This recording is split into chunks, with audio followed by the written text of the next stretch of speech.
Rejoice, everyone. We're back with another Sekhie Reacts to Fate. This week, Charles Babbage. Brought to you by the Jacquard loom by way of the analytical engine, which used the principles of the Jacquard loom to become one of history's first computers, whether or not it was completed before his death. Thank you. You want to translate that for the class, please? Maybe eventually.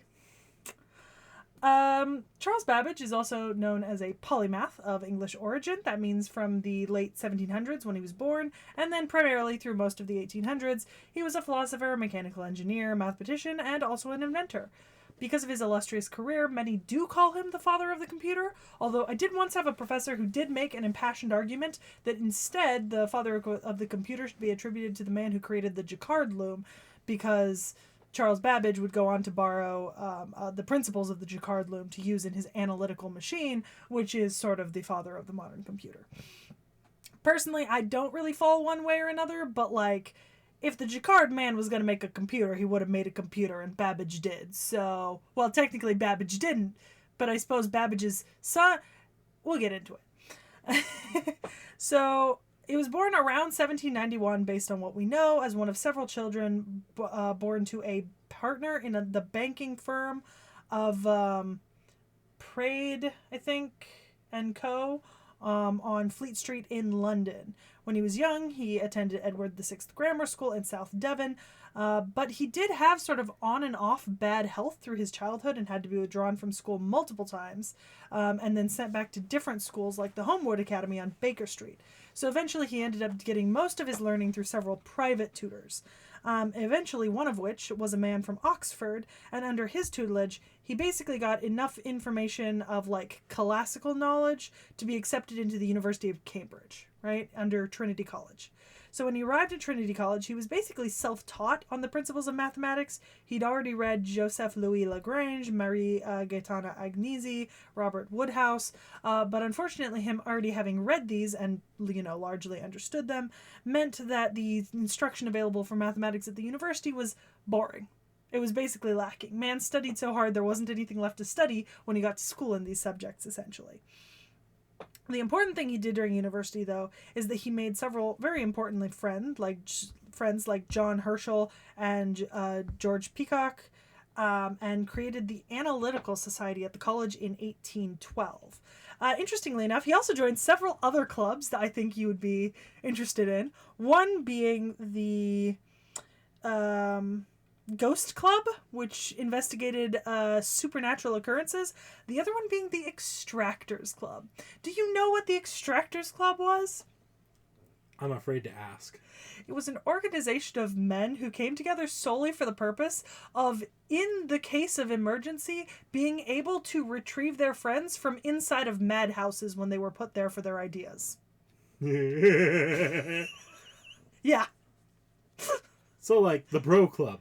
Yeah. Literally joined an organization entirely devoted to, oh, did you hear Babbage got put in the madhouse again because he said something about computers? Well, better go bail him out. Yeah. It's pretty funny that he joined this Extractors Club, actually, considering that he eventually had a pretty long working relationship with Ada Lovelace. Have you heard of Ada Lovelace? No. Ada Lovelace is known as the sort of mother of modern computing and program coding. She's actually the daughter of Lord Byron, right? And Lord Byron, famously, you know, the poet, basically kind of went cuckoo for Cocoa Puffs, right, according to his wife. And so his wife, Ada's mother, had like avidly pushed her away from poetics and into mathematics to try to avoid her going down the same path as her father, which I just thought was interesting in conjunction with the Extractors Club. And then she eventually became a titled peer in her own right through her marriage. Anyways, so he eventually transferred to Peterhouse from Trinity College in Cambridge, and he did become the top mathematician in this program, but he did not end up graduating with honors. He received his degree without examination in 1814. We do know that at this time he did defend a thesis, but the thesis he defended was apparently considered blasphemous in the preliminary public hearings and therefore not brought to full defense. There was a cool looking egg. Yeah, I'm surprised you didn't open it. I don't open random containers not knowing what's in them. Okay. Should I have opened it? You could have. I'm going to open it now. What's in the egg? In 1815, he went on to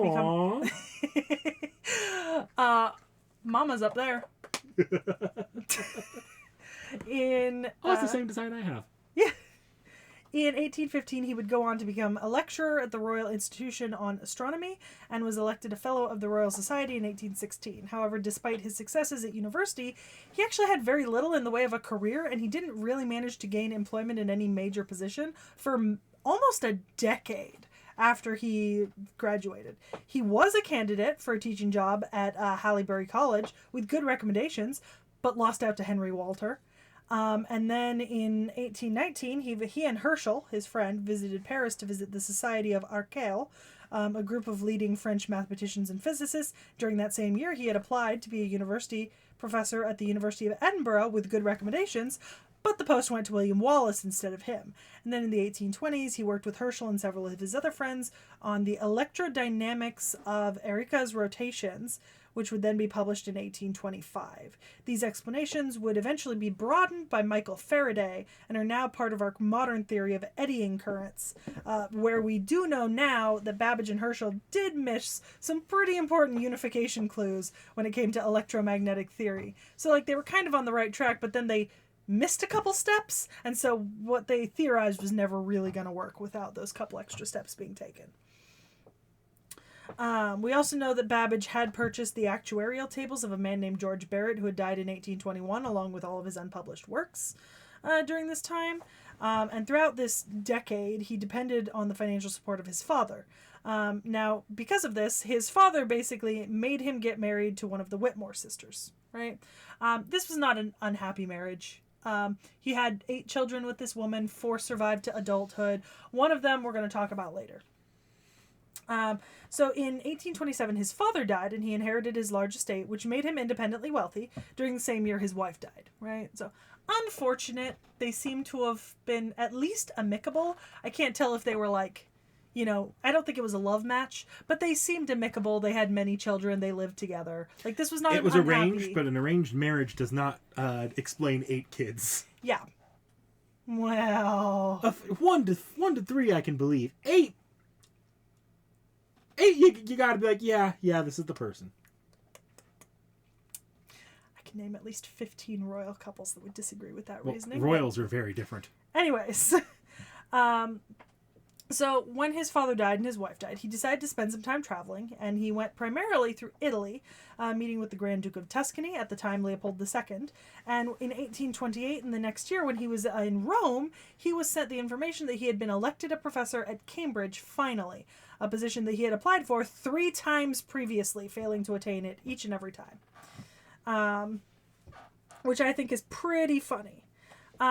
So between 1828 and 1839, he was a professor of mathematics at Cambridge. He wrote 3 books during that period and was elected an honorary foreign member of the American Academy of Arts and Sciences.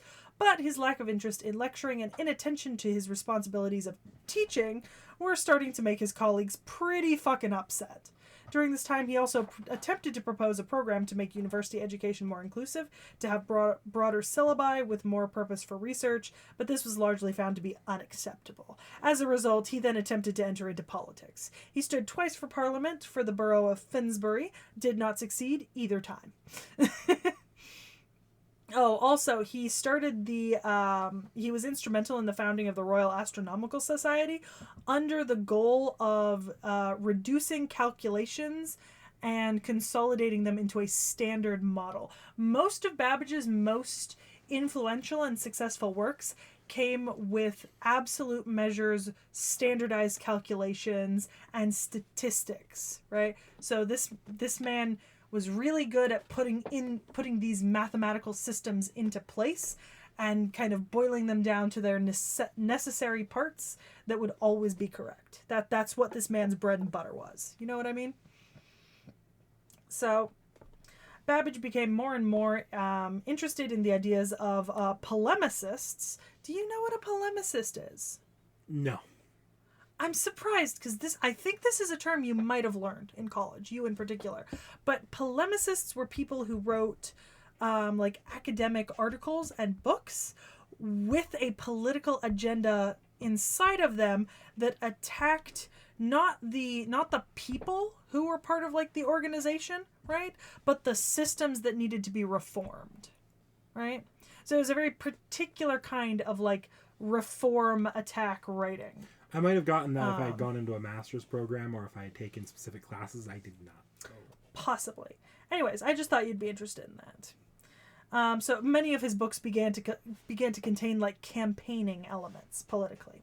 His books aim to attack current science in order to improve it, with the ideal of ousting the current president of the Royal Society in order to reform the Royal Society. Eventually, with his help, the foundation of the Royal Statistical Society, the RSS, was established, with Babbage as the public face, backed by Richard Jones and Robert Malthus. Robert Malthus is a name that I know very well, because Robert Malthus is a very famous economist because of his Malthusian trap idea, right?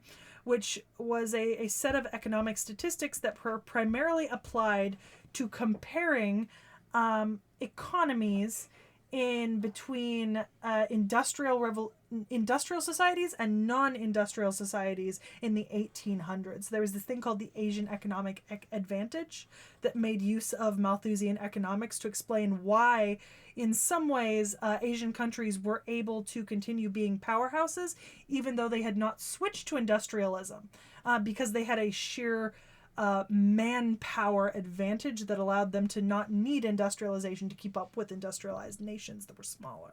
I'm glad you explained that, because when you said Asian economic advantage, my first thought was, hell yeah, we have an economic... I'm kidding.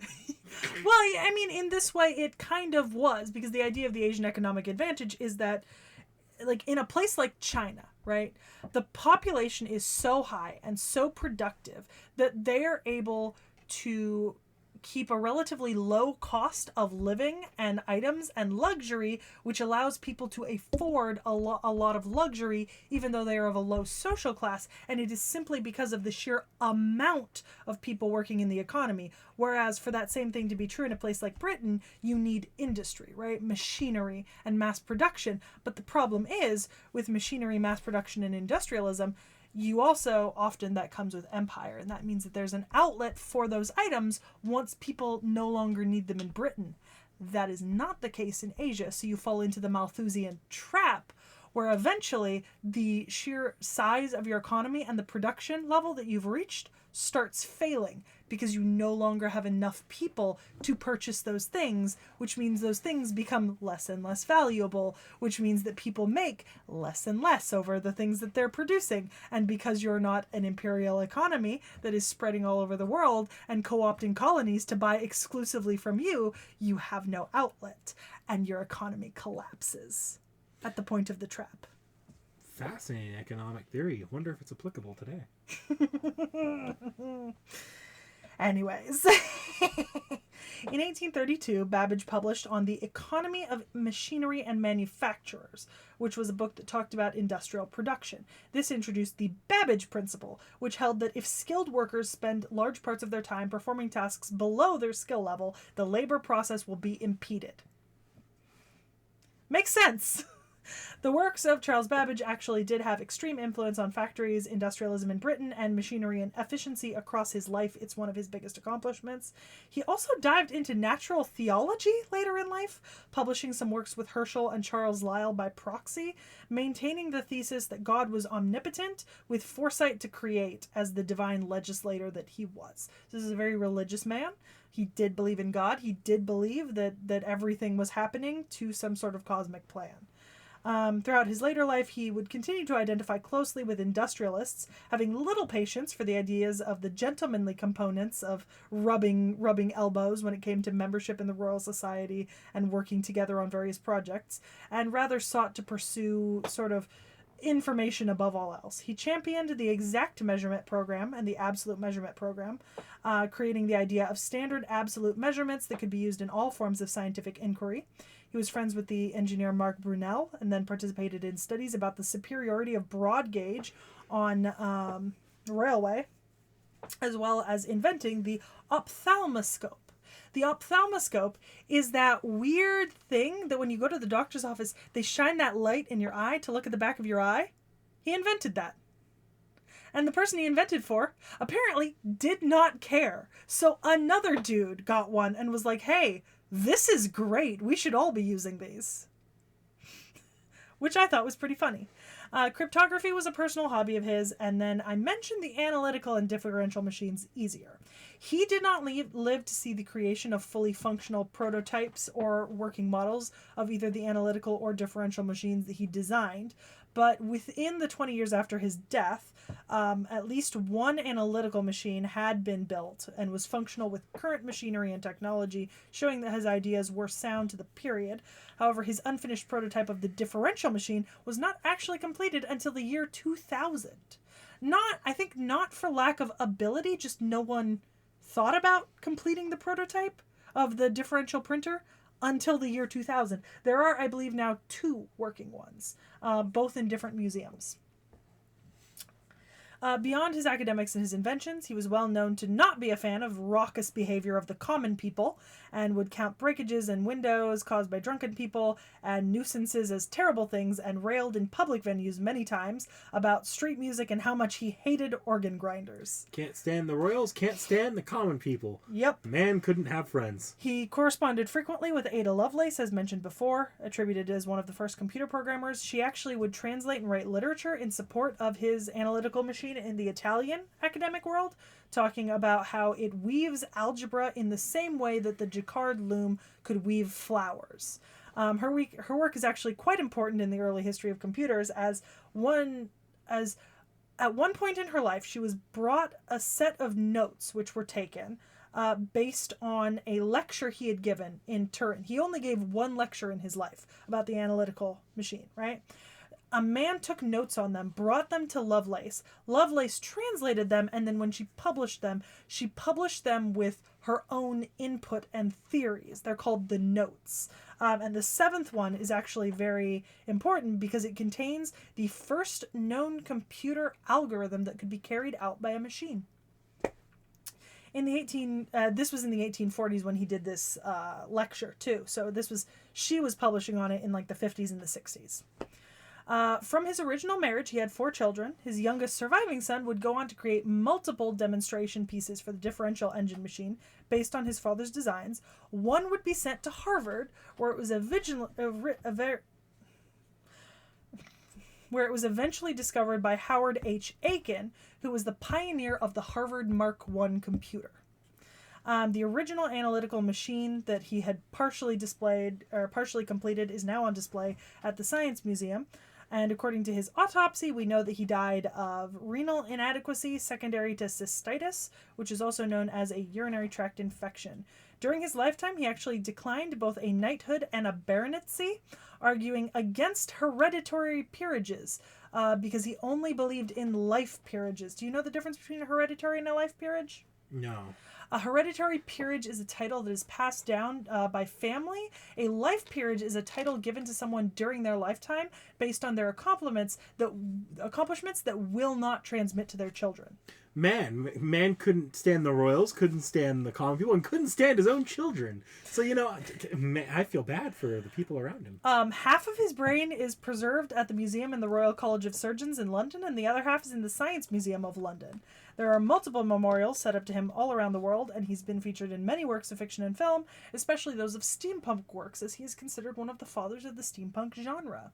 For those of you who are not aware of what a Jacquard machine is, as I mentioned it several times during this little lecture, it is a loom weaving machine controlled by you taking a bunch of rectangular cards like this, and you punch a specific number of holes in a specific number of lines in them, right? So it's like a true false in a computer program. You take a bunch of these little metal cards, you chain them together, and then you run them through the mechanical part of this loom, and the amount of holes punched versus not punched tells the machine yes, no on where to put the stitching so that you can create the same Jacquard pattern every single time. And previously, before this machine was invented, Jacquard was essentially one of those. Jacquard was one of those techniques where everyone made particular patterns that they knew that had been passed down by their families, and you could essentially never make the exact same pattern twice because there might be errors, or, you know, a piece of string went loose in some... Basically, it was almost impossible to mass produce this fabric. And this machine made it possible to mass produce it by essentially writing the first true-false mechanical algorithm in the 1700s. Nifty. Actually, I want to show you a photo of it because it's pretty cool. I think you'd be interested. I'm more interested in what happens if you reunite the two halves of his brain. Does, like, all the secrets of the universe get answered to you or something? So these are Jacquard plates. Huh. Does that not look like something that would be inside a computer program or something? It does. It does. Yeah. Anyways, so that's interesting. I believe you have a fate thing for me now. You gonna take a crack at the class? Caster? Yeah. It's a caster. All right. Meet Charles Babbage. I'm so confused by the look. Like, I get it and I don't. Do you know what I mean? I don't know if it makes sense for me to say I get it and I don't, because, like, I'm sure the excuse for him looking like this is something to do with, like, STEAM technology and all that shit, but, like, on the whole, he is not the most famous for STEAM technology, first of all. And second of all, that does not look like any steampunk design I've ever seen. So yeah, he's a mech, a steam-powered, fully functional robot. Yeah, I get that. The idea here, and I'm paraphrasing a bit here, is that he is summoned in this form because he is a representation of a future he could not create due to his untimely passing before his completion of his engine. The analytical machine? Yeah. But so when he's summoned as a servant, he is a representation of that future that could not be. Okay. He is greatly disappointed by his passing, and his wish for the Holy Grail is to be able to return to his time and be able to create the future he envisioned. I mean, he was 79. He wasn't exactly a spring chicken taken in the peak of his youth. He was 79. Look. Do you think... Wouldn't you be disappointed if your life's work, like the biggest thing you'd ever done, was cut short by your untimely passing? I mean... He was 79! Doesn't make it any less untimely. Okay, but like, no, because the reason why he was not able to see his analytical and differential machines completed properly was not because he died. It was because he spent 40 years and he was never able to muster up enough money to do it. Like, constantly, the issue he actually had with getting these machines to production point was that he never had enough funding. It's not that he, like, died before, like, yeah, he died before it was completed, but, like, a lot of these things could have been built a lot earlier if he had funding. Like, and maybe if he played ball a little bit with people more and stopped being a cantankerous old bastard, people would have given him more funding. Maybe if he believed in the rubbing elbows with rich people at the Royal Society. Maybe if he accepted those titles. Yeah. I'm just saying. He doesn't hate the world as it is now, though. He's perfect. It's perfectly fine him. In many ways, his completion of his project is just a personal pride thing. That's fair. That's very fair. I have a lot of relationships, but they're all very short. Okay. Leonardo da Vinci. I respect her as a great pioneer. The Ornithopter is an excellent article. Tesla. The electricity is annoying. However, he too is an innovator. I mean, that just sounds like, you know, the sore loser talk. Because we all know electricity is what makes the modern world, not steam. Won't cry your hearts at steampunk fans. Edison. The electricity is annoying. However, it's a lion. See, that's the right mood to have. Frankenstein. The electricity is annoying. Wait, okay. No, the electricity is annoying is also true for Iskandar, Rama, Minamoto, and Sakata Gintoki. I'm not repeating that same fucking line. The electricity is annoying. The electricity is annoying. The electricity is annoying. Yeah. However, she's an innocent young girl. It would be good if she grew up healthy. Lass, Fran, you may ride in my car for him when you feel like it. We shall dash. Full steam. And then it just says why he finds it annoying. Okay, so his oxen are covered in Zeus's lightning. His divine father Indra is the god of thunder. She is the child of Gozu-Tenno. He is the child of a god of thunder. Is that you, Kauruko? Excellent to see you in good health. My brain carries no memories of Heian. Therefore I see. Great to hear. Electricity? That's to Mordred. Brunhilde. An automata? Neja. Ooh, the ancient automata of the Orient. Beautiful. Ooh, the automata. What a lovely one. Infants, you can climb my head, but do it less often, and you ought to pay attention to the location of the steam vents. Although I will be shortly holding off emissions. Almost with the eloquence with which she speaks, I could almost say berserker. The electricity is annoying. All right, abilities. So Babbage has integrated his consciousness into his steam-powered armor, which acts as a powerful offensive and defensive tool. The armor allows for mass production of his inventions, usually weapons or medicines, but has been used to create helter-skelters as well. You remember those. Yeah. As far as we are aware, he is a very large and physical servant, more so than anything else. He can also make... we can also make note to the fact that in order to compete in a big race, James Moriarty secretly modified Babbage's armor to allow him to transform into a high-speed locomotive. Amazing. Also, hang on here. This man, if he is the father of modern computers, then I feel like he shares more in common with an electricity descendancy than he does with steam. Steam did not create any computers. I'm just saying. Sure they did. The Steam Deck. I'll see myself out. Please do. That was the worst joke. All right, keep going. So, Noble Phantasm-wise, he has a Noble Phantasm called the Dimension of Steam. This Noble Phantasm is a steam reality marvel that is made possible by Babbage activating a powerful new engine within his armor. Okay. This engine allows the armor to see increased output that needs constantly be active and outputting powerful attacks. Otherwise, Babbage risks overloading the armor and leaving himself a mindless clump of steel. So the artist is I-IV, who did the illustration for Jinako Karigiri in Extra CCC, Extra Garden. But also is the character designer for Anne Bonny and Mary Read, Artemis and Orion, and the Alethea forms of Aphrodite, Demeter, Poseidon, and Zeus. Oh, they did the Greek gods. Yeah. I'm not surprised. The art is not all that unreminiscent. All right, so we have an NP. Wow. Oh, look. Year one animation, baby. Oh. Oh. Look, he did a cool little steam fart thing. How are the enemy automata better looking than him? Because I think they actually got an animation update. Oh, this is sad.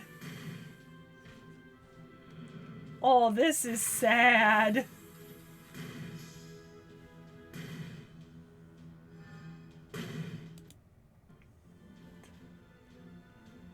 I swear to fuck.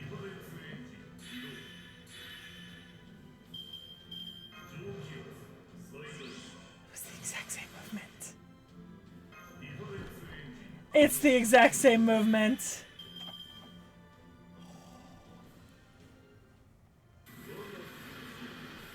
I have no hopes.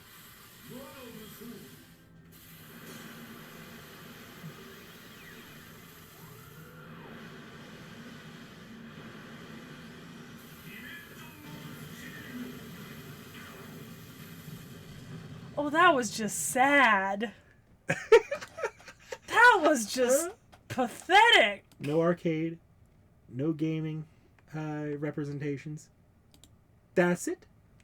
It's okay, we have a Grail League. And, oh, he's the ball boy. That's adorable. Alright, that was sad. That was very sad. We have this. Okay. And I see... Oh, okay.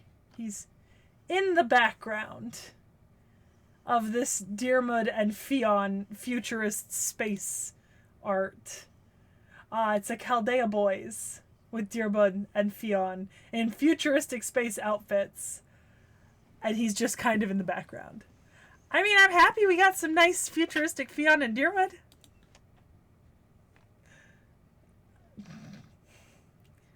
Okay, there's the train. Chugga, chugga, chugga, chugga, Choo choo! Oh my god. It's so cute. It is actually quite cute. Oh, and there's everyone on Babbage. For the giant Babbage Dojin. Yep. Which we're actually going to see in a second. As a CE. He actually has, a couple CEs. He's not lacking, per se. Alright. Chaldea Lifesavers. He is literally being floated upon. As long as... Is this his? Or is this someone else's? I feel like that's... It's primarily whoever's floating on him. Yeah. Yeah. I mean, I know everyone here, though. There's Ushi. Right. If it's somebody else's, we've already read it. True difference. There. See, that's a... Is it just me, or am I not getting... Yeah, it's not letting you click into it right now. Huh. Is it my computer? Oh. What? Seems like the page isn't working fully properly today. Yeah, it is in fact not. Alright. Anyways, that's a representation of his machine. The beginning of the 19th century... Jesus fucking Christ. A young man newly graduated from Cambridge University was calculating the movements of the celestial bodies. As he faced the huge number of calculations, he had a thought. It is not just for celestial bodies. In both government research agencies and private enterprise, nearly everything involving a large number of calculations in experiments or business requires dozens of people to handle the calculations. What if all those calculations could be automated? Then he thought further. It was possible. A machine using a steam for power that could do complex, high-level calculations. Its name was the difference engine. Yes, mathematics was used in every academic discipline. Therefore, as soon as this machine has been completed, mankind will achieve a shorter amount of time required in all fields. Civilization will leap forward by centuries. This was the story of a dream that no one could achieve. In the end, his idea remained one step away from realization. Even so, people say he was certainly one of the greatest geniuses, a cornerstone of civilization. They call him the father of computers. So kids, when you're in class and your teacher says, pull out your calculators, send up a prayer to Charles Babbage, who had the idea of electric calculators, or at least powered calculators. Without him, you'd be doing pen and paper. Without him, you'd be using an abacus. Woo! All right. Everything originates from mathematics. Oh my god, there's a fucking logic book and mathematics. Ugh. Valentine's return gift. Numerous mathematical texts are stacked on top of each other. Every book is read like a step up a staircase. Reading them expands your knowledge, and you are sure to climb the staircase they form. Let's see the world from the same perspective one day. That may be what he is trying to say. I am not a math person. Neither am I. Should have got Vorn in here. Oh, look! Oh, this page is working. Oh, okay, so this is like a bunch of servants all together, but let's see. See, because there's our two masters, and there's Brunhilde, and there's Gordon, and there's Skahak, and there's a Tamamo, and there's another Skahak, and there's a Gil. I don't know about the Gil. Yeah, it's a king, see? King! Oh, there's Babbage. It's the big chocolate bar right in the middle. Golden gold set. Sakata Kintoki's return. Okay. Yeah, we've already seen this thing. Yeah. Operation Fiona. Look, there he is in the background. And look so at cool. And look at Diarmuid's tummy. Oh my god, look at Fionn's hip. Oh. Oh, this is Chaldea boys. This is the final battle. Once again, we'll swoop in to save the world in a blaze of glory. In the near future, the Earth is threatened by unknown life forms. The only weapons with the power to fight back, all-purpose bipedal exosuits, have been entrusted to a group of wandering space warriors called the Chivalric Order of Fianna, and these are their ace pilots. Humanity's future is on the line. The final assault begins now. King Joker Jack. Okay, so he's just in the back. Oh, he's with Fran in the background here.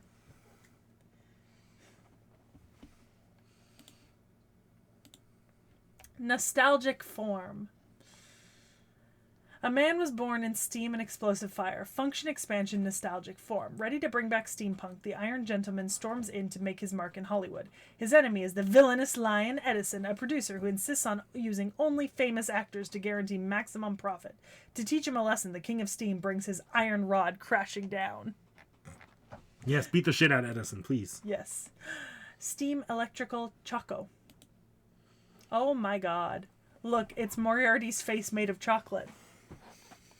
I love it.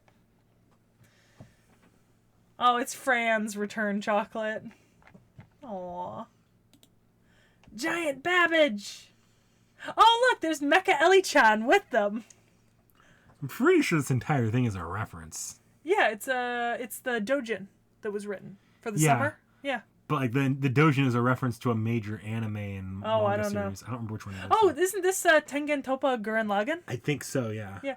Mecha Ellie-chan, Babbage, and then I see Blavatsky, Fran, there's Tesla and Edison, Bichtar, our Mailmaster, Lord Elmaloy II, and Da Vinci. I should be correct. Yep, I named all the servants who are here. Oh, it's a reference to Giant Robo, not Tengen Toppa Gurren Lagann. Although I'm pretty sure there's a Tengen Toppa Gurren Lagann cover that looks very similar to that. Be referencing the same thing. That is true. Muscle Bullet.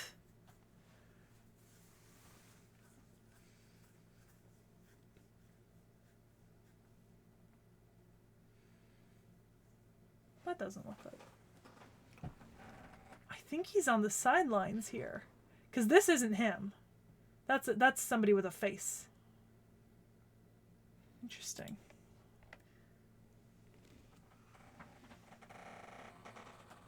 Yeah, oh, good. It's in Japanese. No spoilers, but I can see him now. Oh, he got trampled in the beginning. Apparently, he's got a boo-boo bandage on. Day Off Master. Oh, he's in the background. Oh, this is new. Okay, hold on. おーいマスター大丈夫か集会中に倒れたと聞いたぞどこか痛むところはないか喋ることはできるかよかった熱は下がったみたいですね When I 頑張るのは良いことだけど wasn't done. 今日は無理せず Who's speaking? I don't know. マスター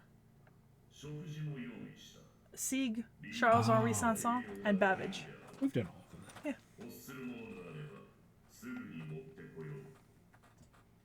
5 guesses who that was. When I woke up, I was in the medical room. Hey, Master, are you doing okay? I heard that you collapsed during the lap. Is there any pain? Can you talk?